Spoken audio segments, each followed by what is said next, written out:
welcome to another episode of the MMA Lockcast. I'm your host, Prates, aka MMA Lock of the Night, your boy on social media at MMALOTN, and the architect behind the MMA Fight Archive, ensuring you leave no stone unturned for these upcoming MMA events.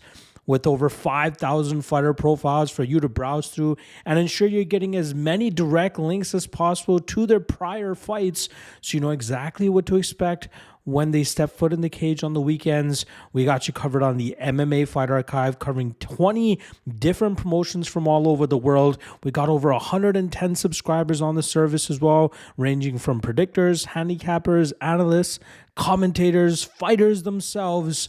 You guys can check it out for free with a 7-day free trial if you enjoy doing your own breaking down of fights.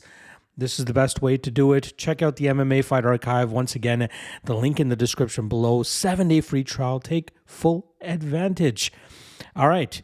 A little tardy on the breakdown this week, and if you guys have been listening to the podcast for the past couple of, or I'd say maybe a week and a half now, or listening to some of the segments, you know why. You know, it's been a long week and a half for your boy. Been doing a bit of a move, and it's been taking a lot of time to just get things set up.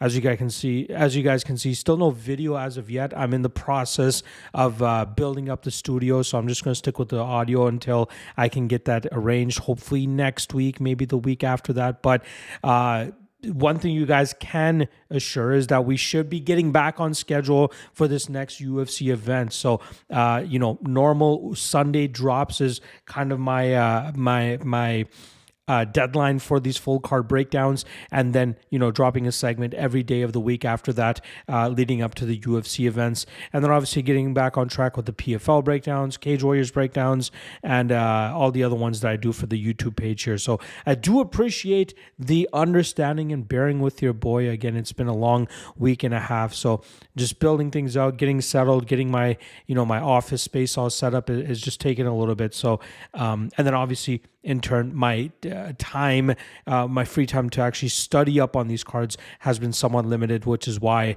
I'm now dropping this breakdown for you guys on Wednesday. So again, I feel like I'm over apologizing to you guys at this point, but I hate letting you guys down in terms of you guys are expecting content to come out a certain day, and everybody has personal shit that they go through. Everybody goes through moves once in a while, but I'm not a fan of how much this has impacted my ability to put out content for you guys in a timely fashion. So I appreciate you guys bearing with me. All right, let's get right into the podcast here. So like I said, we got UFC Kansas City that we're talking about for this weekend's card. It's headlined by a welterweight matchup between Ian Machado Garry taking on rising contender Carlos Prates.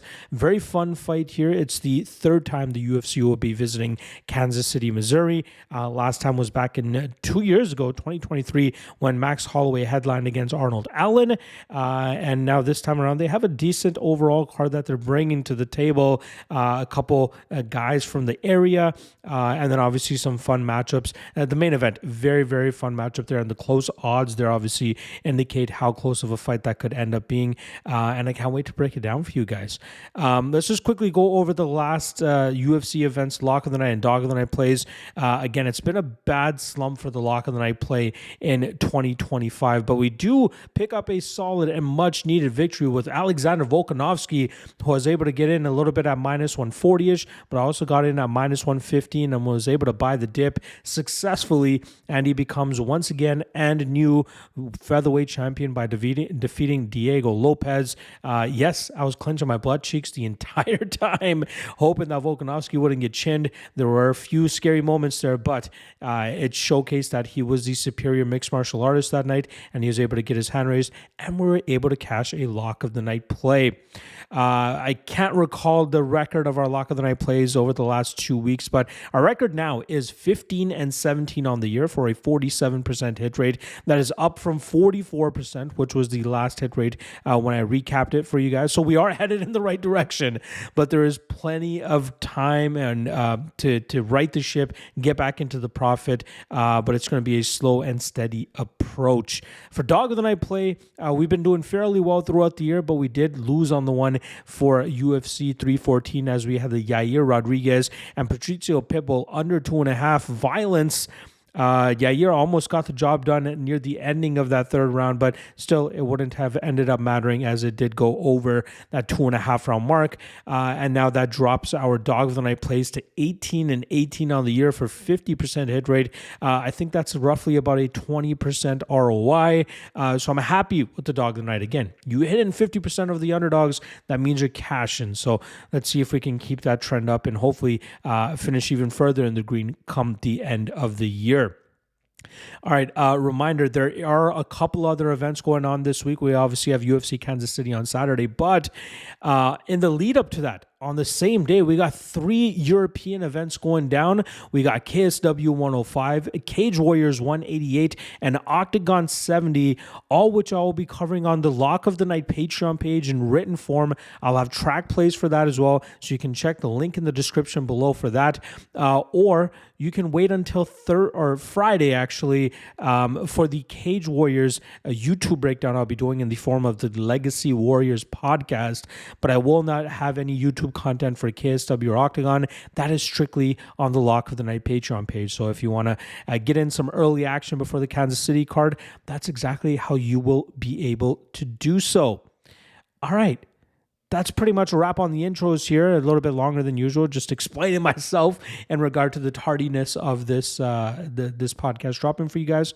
So without further ado, let's get right into this bad boy. I believe we got 14 fights scheduled for this UFC Kansas City card, and it kicks off in the bantamweight division as we have Chelsea Chandler coming in at plus 240, going up against Jocelyn Edwards, who comes in at minus 280. Now, Chelsea Chandler is coming off of a loss to Yana Santos last time, and that was the second straight time that she missed the bantamweight limit of 136 pounds. Funnily enough, she has not made 136 pounds in close to 6 years, and this will be her third attempt in doing so. And I think win, lose, or draw, the UFC would cut her if she is unable to make the weight limit this time.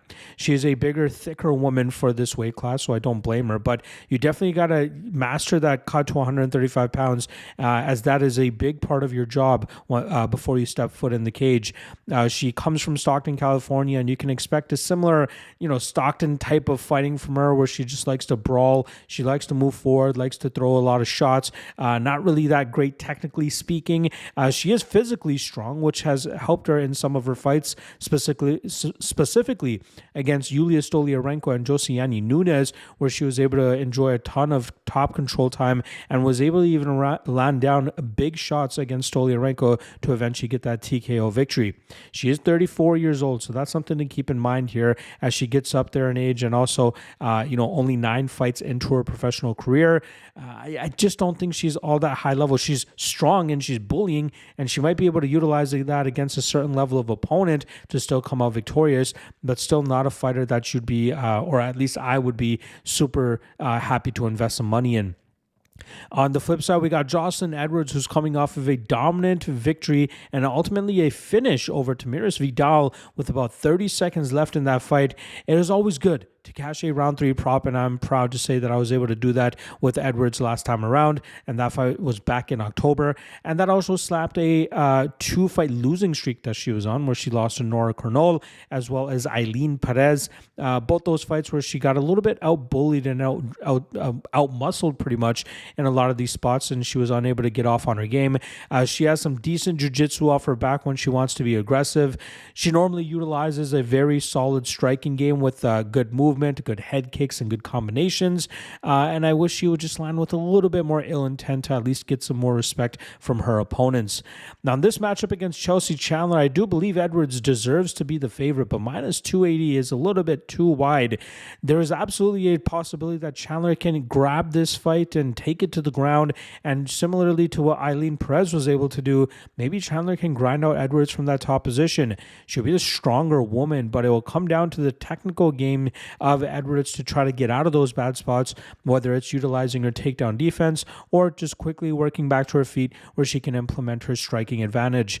Again, minus 280 is a little bit too wide. 70, nearly 75% indicated is a little bit too much for me in this spot, but I still have to lean with Edwards given her technical advantages. As long as she can stay away from the strength and physicality of Chandler, she should be able to cruise to a decision victory.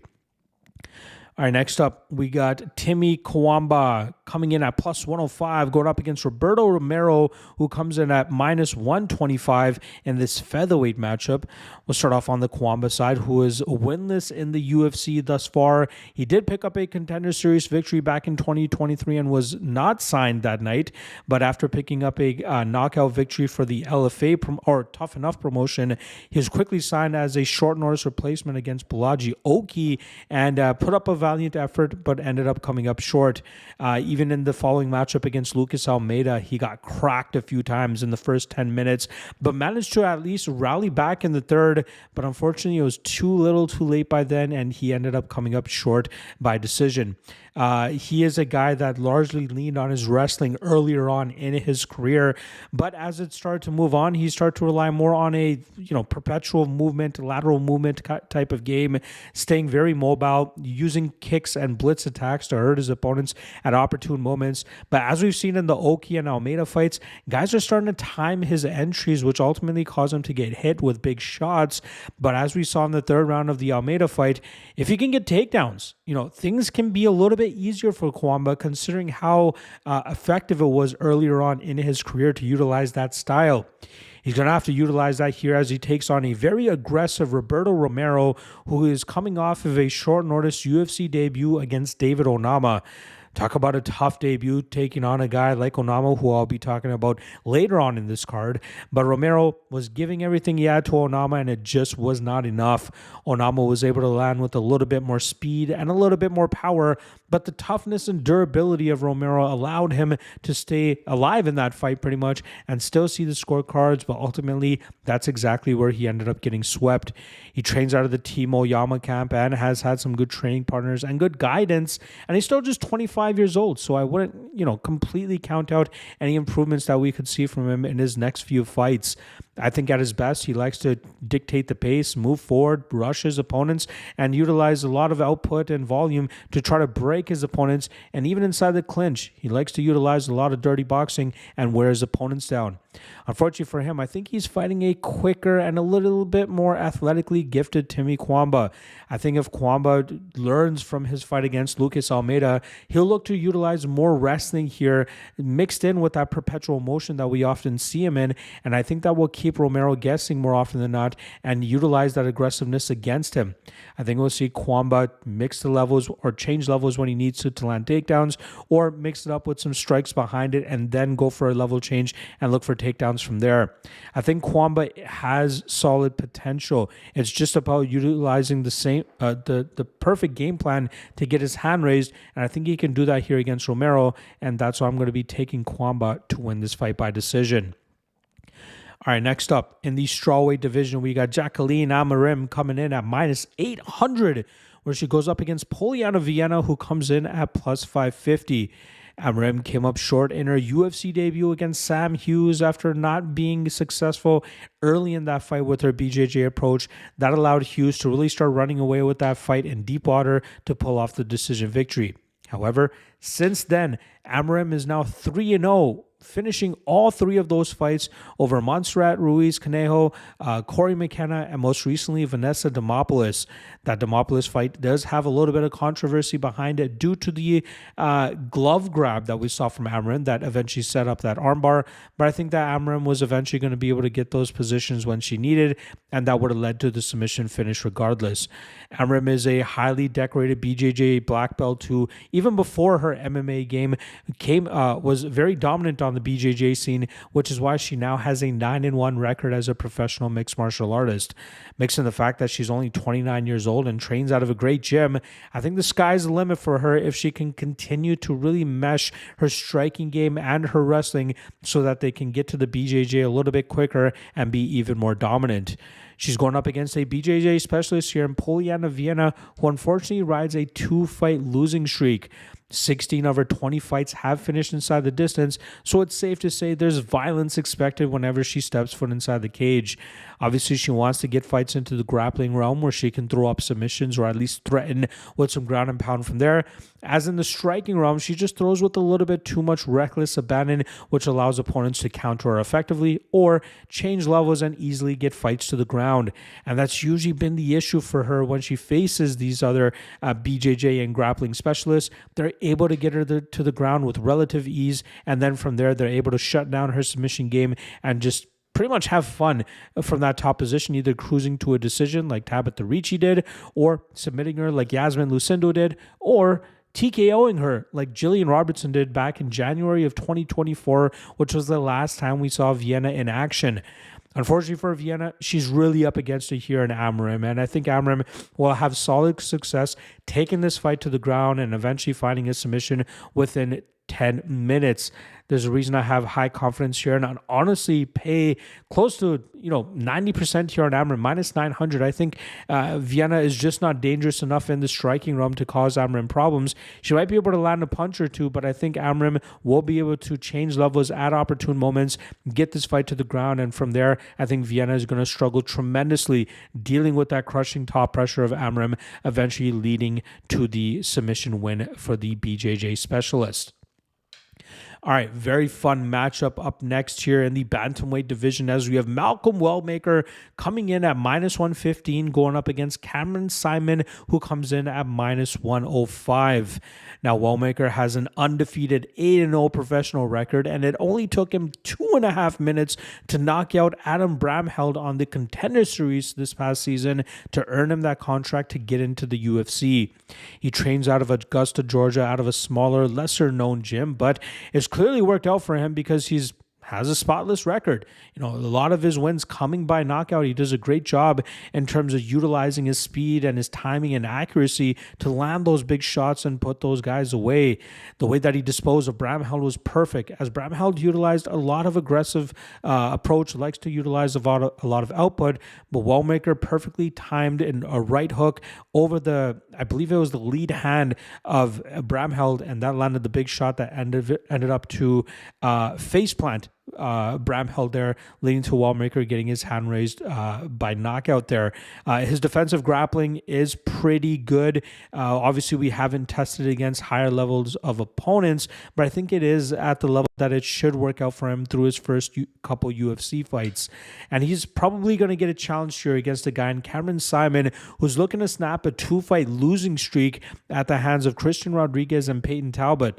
This will also be the first time that we've seen him in action for over a year now, absolutely needing to take that time off after the beating that he suffered at the hands of Peyton Talbot, who nearly finished him numerous times in the first round, but ultimately got the job done in the opening seconds of the second round. Saaiman is a training partner of middleweight champion Dricus du Plessis, and they fight kind of similarly. But I think this is where we really see, the reliance on physicality, athleticism, and strength for du Plessis works out more for him at 185 pounds, but not as much for Saaiman 50 pounds lighter at bantamweight.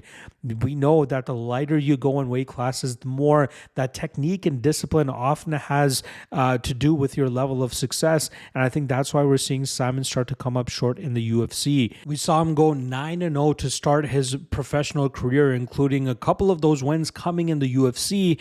But as you see him starting to take steps up against guys that are a little bit technically sharper and superior than past opponents, that's where we see Saaiman end up coming up short. Now, in this matchup against Wellmaker, I really believe Wellmaker is the technically superior striker, but his lack of competition against guys that are going to provide the type of resistance that Saaiman does gives me a little bit of pause in terms of pulling the trigger on him.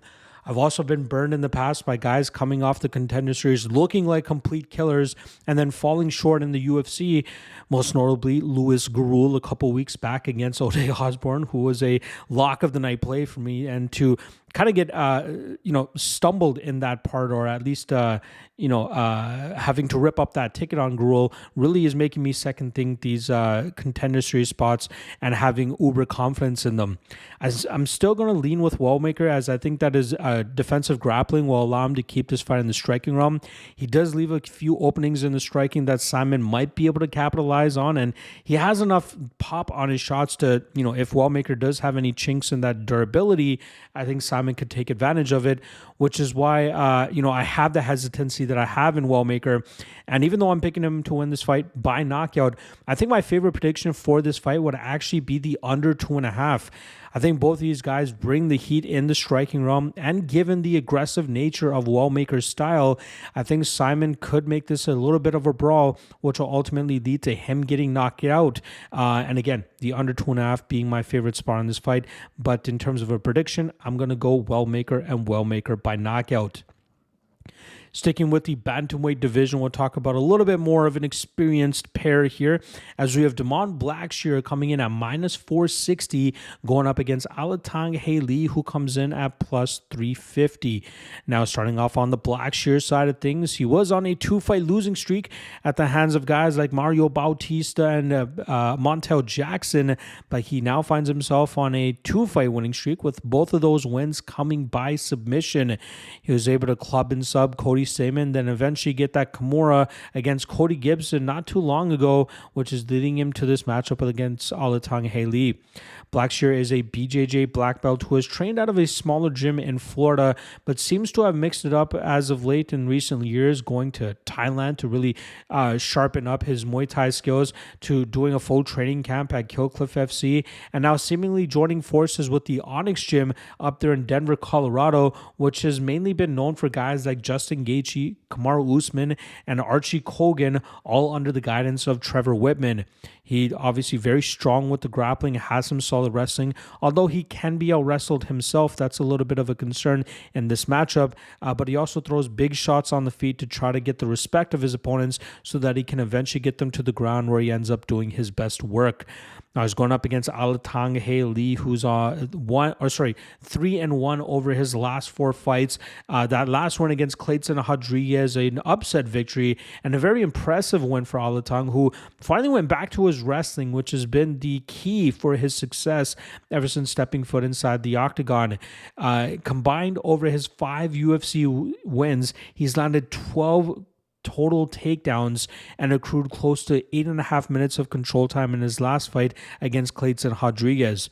Against Chris Gutierrez, he got to the wrestling a little bit too late, and that by then his wheels were a little bit too battered by the calf-kicking game of Gutierrez, which eventually led to Gutierrez winning that fight on the scorecards.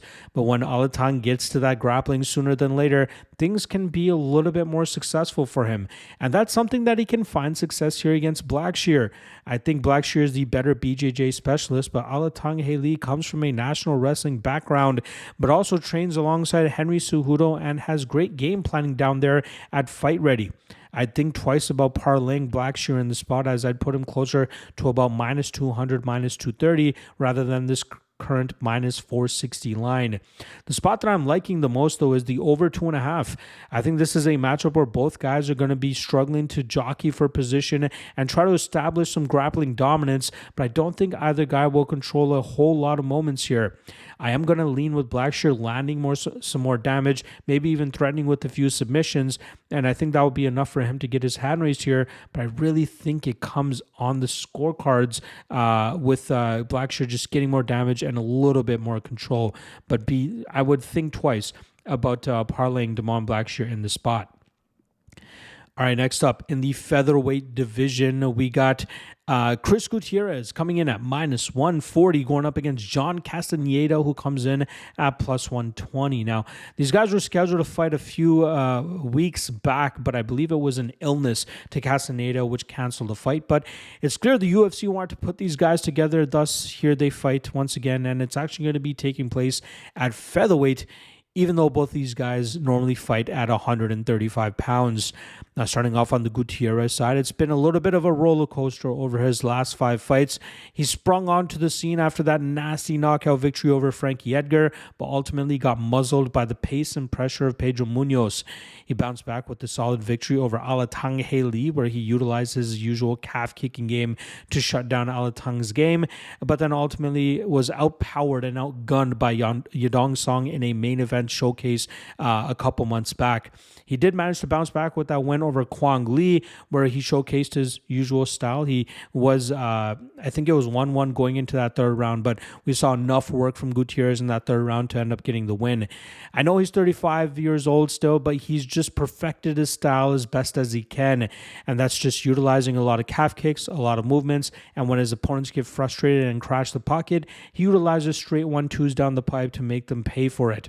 Usually his takedown defense and his get-ups are pretty good, especially if he's able to get in that work with his calf kicks early so that his opponents don't have as much of a power or a boost or can generate enough power from their legs to get these takedowns and enjoy that top control. Now he's going up against John Castaneda, who's coming off of a decision loss to the undefeated Daniel Marcos, and that was a fight where Castaneda was unable to get to his grappling and ultimately got his legs chewed up by Marcos, similar to what Gutierrez could potentially do to him here. Castaneda is a guy that normally mixes the martial arts together very well, has some decent top control when he gets his takedowns, utilizes a ton of lateral movement, likes to utilize a lot of kicks as well, and I think he's quite mediocre in the UFC. Like, I think he's good enough to hold on to a UFC spot, but I don't think he'll be able to get past the higher levels of fighters in the bantamweight division. In this matchup against Gutierrez, I'm really liking Gutierrez. I'm kind of surprised that he still only finds himself at minus 140. I think a lot of people are leaning on the fact that Castaneda might be able to land some takedowns and enjoy some top time, but I think that Gutierrez can really butcher the lead leg of Castaneda. Even as if Castaneda looks to change stances, I think Gutierrez can target the other calf as well.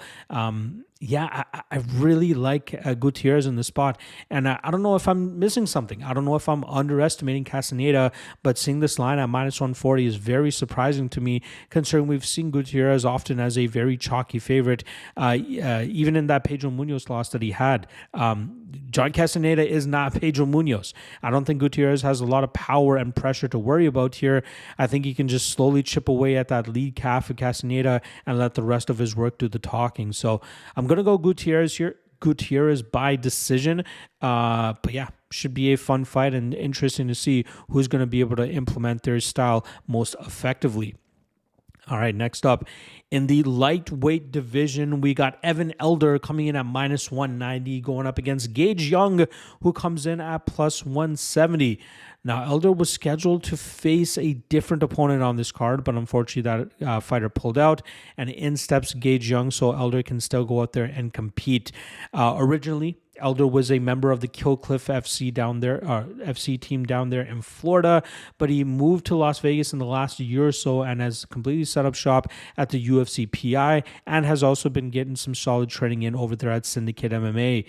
He even became solid teammates and good friends with former opponent Nazim Sadikov, and I think we even saw Elder in Sadikov's corner last time around when he went up against Ismail Bonfim. Now, Elder is actually coming, his last loss was against Nazim Sadikov, and that was a fight that I thought Elder, and I believe all the scorecards had Elder up 2-0 going into that third round, and unfortunately Sadikov landed a nasty knee to Elder that opened up a fight-ending cut, which caused Elder to lose that fight. Luckily for him, he's been able to bounce back with dominant performances over Guillermo Valdez, as well as Darius Flowers, who he was able to submit a few months ago in the second round. I believe it was an arm triangle choke. He utilizes a lot of pressure, forward movement, and blitzes the pocket with big power punches to try to knock his opponents out. And he's very much grown and evolved into being a little bit more methodical with the punches that he's throwing rather than just looking to headhunt and take his opponents out immediately. I also like the fact that he's starting to implement a little bit more grappling into his game just so he can break up those power punches and he doesn't exert too much energy and end up gassing out too early. I think we're seeing solid growth, maturity from him. He's 28 years old, and I think he has some solid potential, but he's going to have to get past a very game Gage Young here if he hopes to take the next step inside the UFC. Now, Young fought on the Contender Series last season, coming up short against Killen Salkild in a very competitive and close fight. Salkild won the first round ever so slightly. The second round it seemed like Gage Young was picking up momentum and really just snatching the momentum completely from Salkild in that second round. And it looked like Salkild was starting to slow down and was going to gas out in that third round. But luckily, Salkild hit that next gear in the third round and was able to rally back, win that third round pretty decisively after a very competitive first 3 minutes. I thought he really pulled away in the second, the last 2 minutes of that fight, whether it was with his forward pressure, his straight jabs down the pipe, eventually clinching Gage, taking him to the ground and landing some big ground and pound to end off the fight. But Young did manage to bounce back on the regional scene, picking up a knockout victory over Eric Grant, and that obviously kept him on the UFC's radar, hence why they signed him in this spot to make this debut. It also helps that Young originally trained out of the Glory MMA team before the whole James Krause scandal, and it seems like he's still setting up shop in that area, hence why it was a no-brainer for him to get this short notice opportunity should it have appeared. Luckily for Young, he was also preparing for a matchup that was taking place next week. So he was already in training camp, already waiting to get down to 155 pounds. He just had to expedite his weight cut by about a week or so just to make this date and to make this happen. Very slick striker. This guy has a very good jab down the pipe, good combination striking. His defensive grappling is improving, but we did see parts where Salkild was able to get some success, really muzzling the offense of Young. Young did manage to get back to his feet a few times, but it took him a little bit too long in some of these spots, which is why I ultimately think that Salkild won that fight. He's a fun fighter. I think he is UFC ready. But I think this fight will truly tell us where we can put his ceiling, even if he ends up coming up short in this matchup. This is a very fun fight, and it seems like there is some action coming in on Young, as Elder was closer to about minus 230 and now finds himself at minus 190. I ultimately think it's going to be the physicality and constant forward movement of Elder that's going to cause Young some problems. Young could absolutely touch Elder up from down the pipe, landing his big shots, with his speed, but I think ultimately Elder's going to be able to clinch up with him when he needs to. I think Elder will also be able to get the respect by landing big shots and getting Young to be a little bit more hesitant in terms of throwing volume. And again, like I said, I think it's going to be the clinch and the grappling of Elder and the physicality of Elder, which will ultimately overwhelm Young in the spot and allow Elder to get this win on the scorecards. I did put Elder around that 65% range, which is minus 185. So he's roughly around that at this moment, but I'm going to wait further on into fight week to see if we get some more Young love, and if that's the case, maybe we get Elder closer to minus 150, and at that point I wouldn't mind taking a shot on him there, or even waiting a little bit longer and see if we can get a better number. But I don't mind passing on this spot. Young is not a guy to overlook, and this is a spot that he could, have a little bit of a coming out party, similar to what Cameron Smotherman was able to do in his short notice UFC debut against Jake Hadley a couple months back. So something to keep an eye on, but I think that Elder has the physical advantages and his striking is good enough to muzzle Young in this spot. All right. Flyweights going at it next year, as we have Matt Danger Schnell coming in at minus 205, going up against Jimmy the Brick Flick, who comes in at plus 175. Now, Matt Schnell actually was closer to minus 250 when I started researching this matchup, now finding himself at minus 205, meaning that there was a ton of love coming in on Jimmy Flick over the last 12 hours. Now, we'll start off on the Schnell side of things, who is 1-4 in his last 5 fights.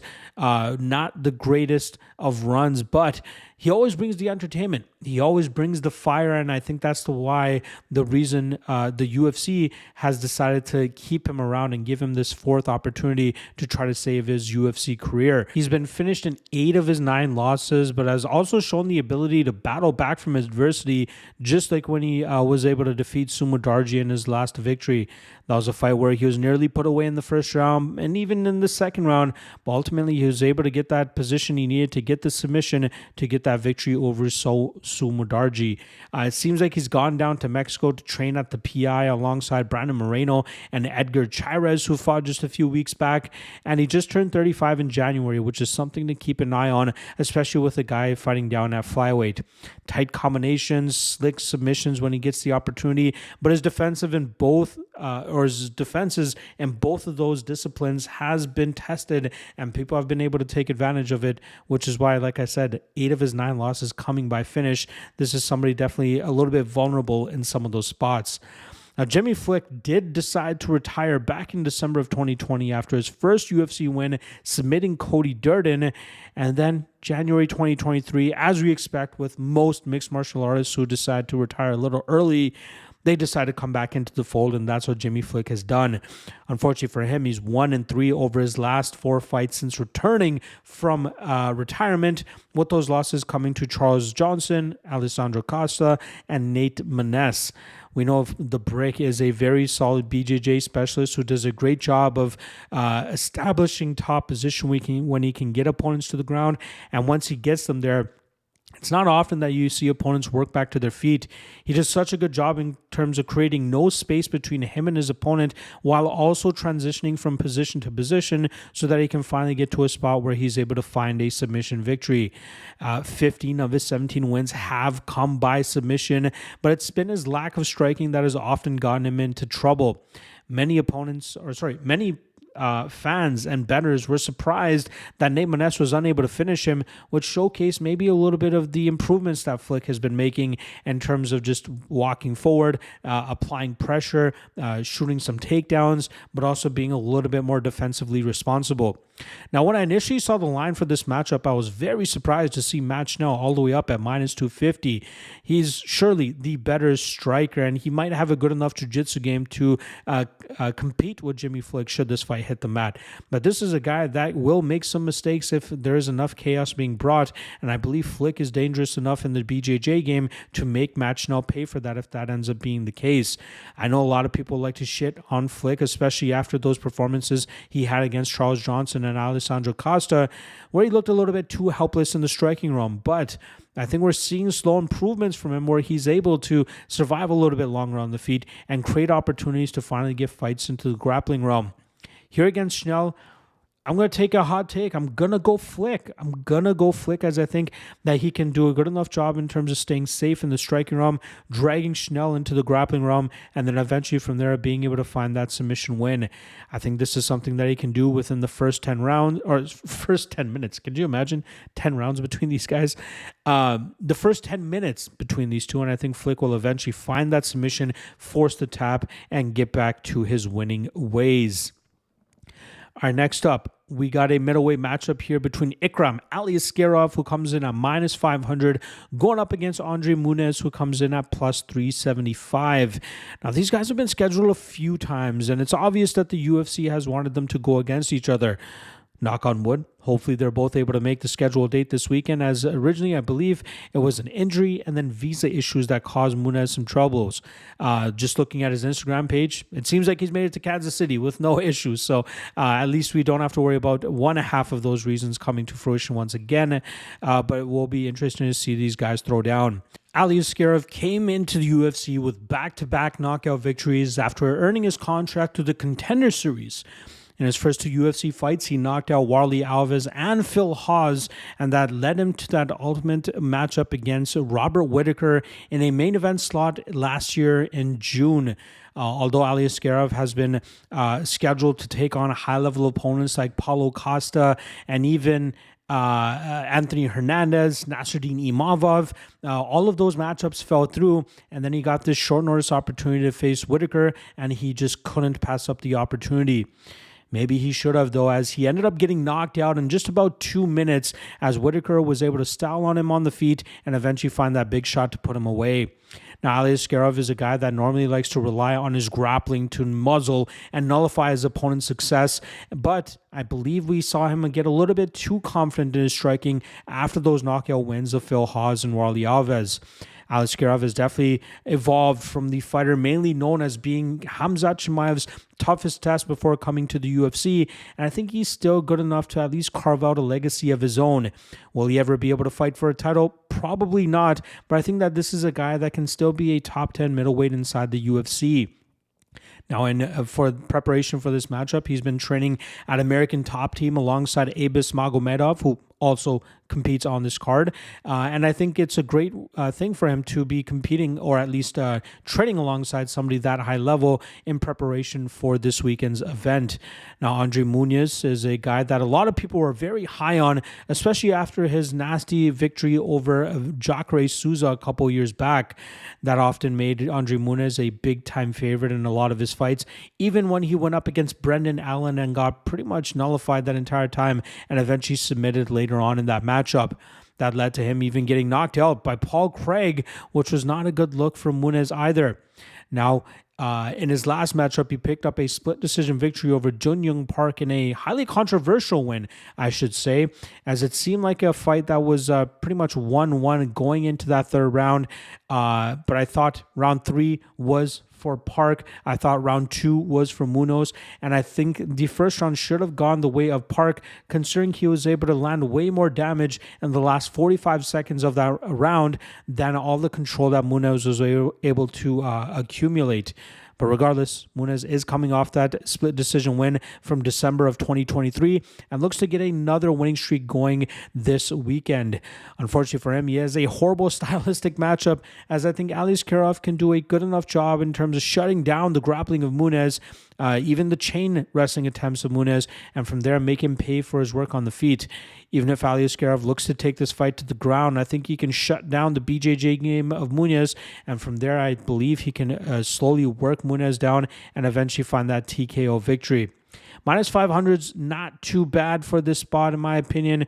I think, unless Muniz chins Aliskerov early, I think Aliskerov will be in the driver's seat for the majority of this fight. And like I said, I think he wins this fight by TKO.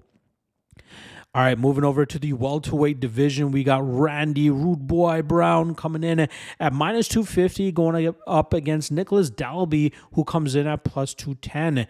Now, last time around, Randy Brown had his 3-fight winning streak snapped by split decision, I believe it was, against Brian Battle in a very close fight. That now drops Brown to 7-2 over his last 9 fights, and there's clearly a world where it could have been a victory for him and him being 8-1 in the same time frame. Regardless, Brown is still on the cusp of breaking into the top 10 to top 15 range of the welterweight division. And although he is 34, his style is very effective with his 6'3" frame, 78-inch reach, and his ability to just utilize his long-range weapons to keep his opponents at bay. He utilizes good footwork, good keep kicks up the middle, good straight punches down the pipe, but also nasty knees and elbows inside when he gets into close quarters with his opponents. But for him to be successful, he needs to bat a pretty much flawless matchup. We saw him almost get defeated by Elizio Zaleski in the second round of their fight after Zaleski hurt him badly. But we saw great durability, recoverability from Randy Brown to battle back and still win that third round to win that fight on the scorecards. I think we've seen the final form of Randy Brown. I still think he's on the tail end of his peak and his prime, and he's still capable of putting on some high-level performances. He's going up against a very tough Nicholas Dalby, who finally comes into the cage as a 40-year-old this time around, looking to bounce back after a loss to Renat Fakhretdinov in a somewhat close fight. As that fight got into deeper water, it was easier for Dalby to shut down the grappling game of Fakhretdinov, but judges still felt Fakhretdinov did enough to earn that decision victory. Dalby is very athletic and explosive, but lacks some of the technical aspects of the game, which is why some fighters have been able to get the better of him, whether it's looking to take him down and control him, which he's really shored up those defenses, or looking to outstrike him and take advantage of him, sometimes overextending on some of these combinations. It's obvious that his skill set will not allow him to get into the top 5 or even the top 10 of the welterweight division. Mixing the fact that he's 40 years old and the fact that he relies more so on his hardware to get his victories, I think we'll see those things start to break down a little bit, causing him to just lose a step. And I think that will start to become pretty obvious in this matchup against Randy Brown. Now, this is one that I'm still a little bit skeptical in terms of taking the minus 250 on Brown, as I think Dalby can still land some shots that might put Brown on skates a little bit. But I think for the most part, we'll see Brown maintain his range, touch Dalby up from distance, utilize that 4-inch reach and that, I believe, 4-inch height advantage as well. And I think that we'll see a classic Randy Brown decision victory here on the scorecards. All right. Going up to the middleweight division now, we got Michel Pereira coming in at minus 130, going up against Abus Magomedov, who comes in at plus 110. Now, Pereira is coming off of a loss to Anthony Hernandez, and that ultimately snapped, I believe it was a 9-fight winning streak or an 8-fight winning streak for Pereira. He's still very strong, still only 31 years old, clearly in his prime, but it was a very difficult stylistic matchup for him against Hernandez, who doesn't fight like many fighters. You know, this is a guy that just keeps solid pressure, solid pace, continuous takedowns, chain wrestling attempts, and he doesn't care if you get back to your feet immediately. He's going to take you to the ground once again, and Pereira could have absolutely no success there. There were multiple 10-8s throughout that matchup, but ultimately Hernandez was able to get the TKO finish in the final round of that fight. But Pereira has largely leaned on his physicality and his explosiveness to really touch up opponents. I'm really impressed with his growth and maturity, similar to another fighter that I talked about earlier on in this card, where they were able to harness their power a little bit better and even go out there to win decisions against solid veterans. But we know Pereira can hurt almost anybody, and from there, he's been able to sink in some chokes, like he did against Michal Oleksiejczuk and Ihor Potieria, or he just goes out there and flatlines them straight up, just like he did against Andre Petroski.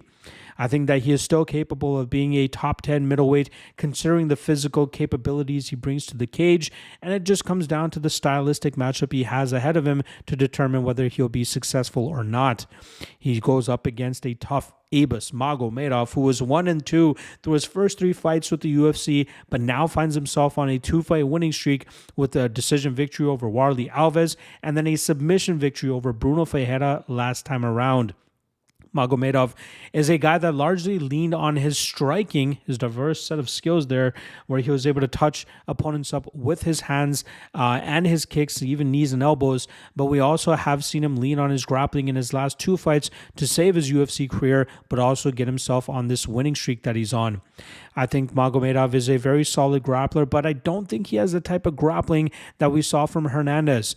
I don't doubt that Magomedov can land a few takedowns here and there, but similar to the fight against Gene Silva, and even in his fight against Gene Silva and Bryce Mitchell, where Bryce was able to land a few takedowns, but Gene Silva's explosivity and just his sheer, just being a ball of energy was just so hard for Bryce Mitchell to hold down. I think Pereira will have similar type of success here against Magomedov, where he'll be able to quickly work back to his feet, and I think that's going to cause Magomedov to start slowing down, start huffing and puffing, start getting frustrated and demoralized, which will leave him ripe for the picking here for Pereira, who I think will eventually be able to land some big shots and either get a club and sub or just straight out knockout victory over Magomedov.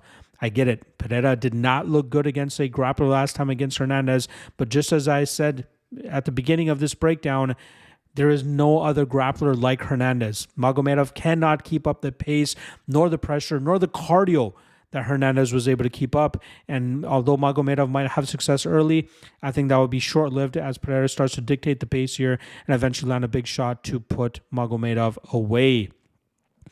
All right, that leads us to the next matchup here in the featherweight division, as we have Giga Chikadze coming in at plus 140, going up against David Onama, who comes in at minus 160.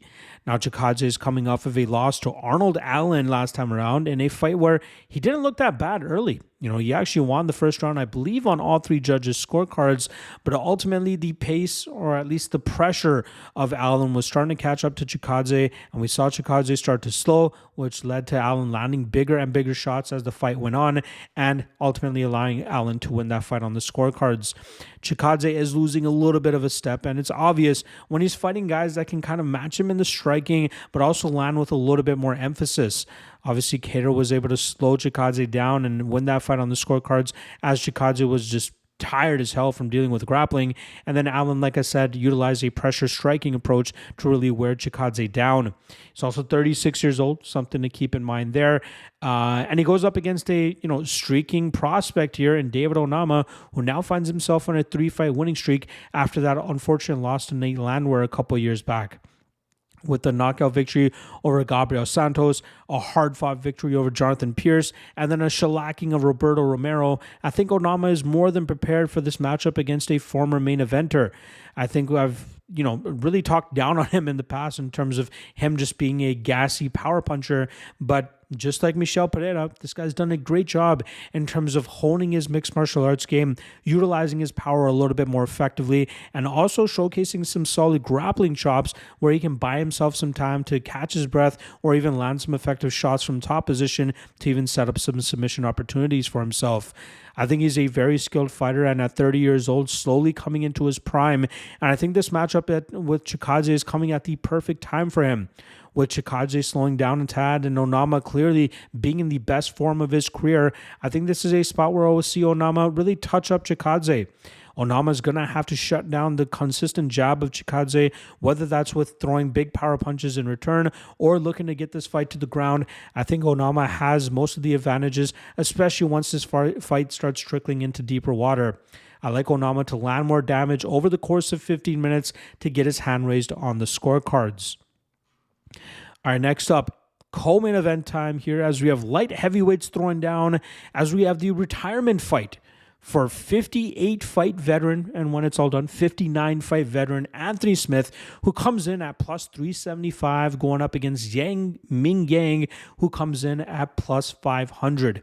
Now, Smith is 1-3 over his last 4 fights, most recently coming off of a beatdown by the hands of Dominic Reyes. I think that fight was a clear indicator that Smith really doesn't have what it takes anymore to be successful against some of these guys. Sure, he was able to go out there and get that guillotine victory over a very fresh and raw Vitor Petrino a few fights back, but we saw Roman Dolidze pretty much nullify his game. We saw Dominic Reyes just completely beat him down and get that second round TKO. It was more of a mercy stoppage than anything.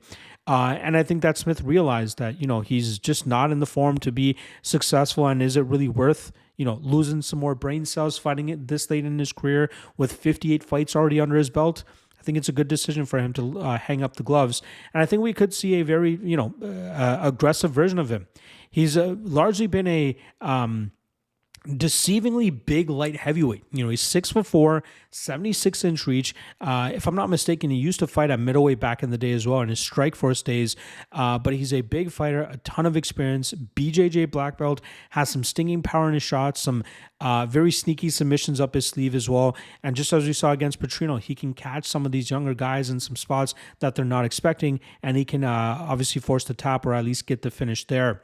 Training out of Factory X, a very solid training camp there. He's built a great relationship with Mark Montoya, who's one of the geniuses in the fight world. And I think they may have hand-selected this opponent here in Zhang Mingyang, even though the odds suggest otherwise. Now, Zhang Mingyang, very solid fighter here, riding an 11-fight winning streak after going 7-6 to start his career, and he has finished all of his opponents in round 1. In fact, all 18 of his wins are in the first round. He packs a ton of power, and he also has the basics of the BJJ game down, with 6 of his 18 wins coming by submission. It's clear his level of competition on the Chinese regional scene was very low, hence why he was able to run through a lot of them. But through 2 UFC fights thus far, he's been able to starch both of his opponents and put them away. 3 of his 6 losses were fights that went past the first round, so that'll be something to keep an eye on as he continues to climb the UFC ladder. And the question becomes whether Anthony Smith can cause him to go into the second and third rounds, because that's where Smith could potentially have some success. You cannot overlook the experience and veterancy and strength of schedule from Anthony Smith here compared to Zhang Mingyang, who has had it pretty easy in terms of just walking opponents down and landing his big shots. And if Smith's durability holds up early here, who's to say he can't eventually drag Mingyang to the ground and find a submission? The last I saw, you could get Anthony Smith by submission at plus 800, which I think is worth even a little bit of a consideration considering the experience advantage here. And maybe there's something that Smith has seen in Mingyang's game that he can take advantage of. With that said, Smith has just not looked all that great as of late.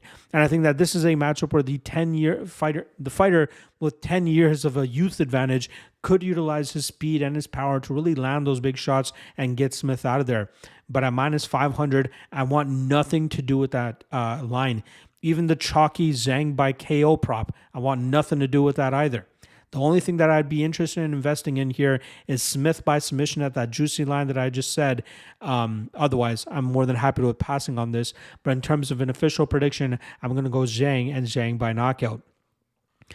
All right, that leads us to the main event for this UFC Kansas City card, where we have welterweights going down here with Ian Machado Garry coming in at minus 125, going up against Carlos Prates, who comes in at plus 105.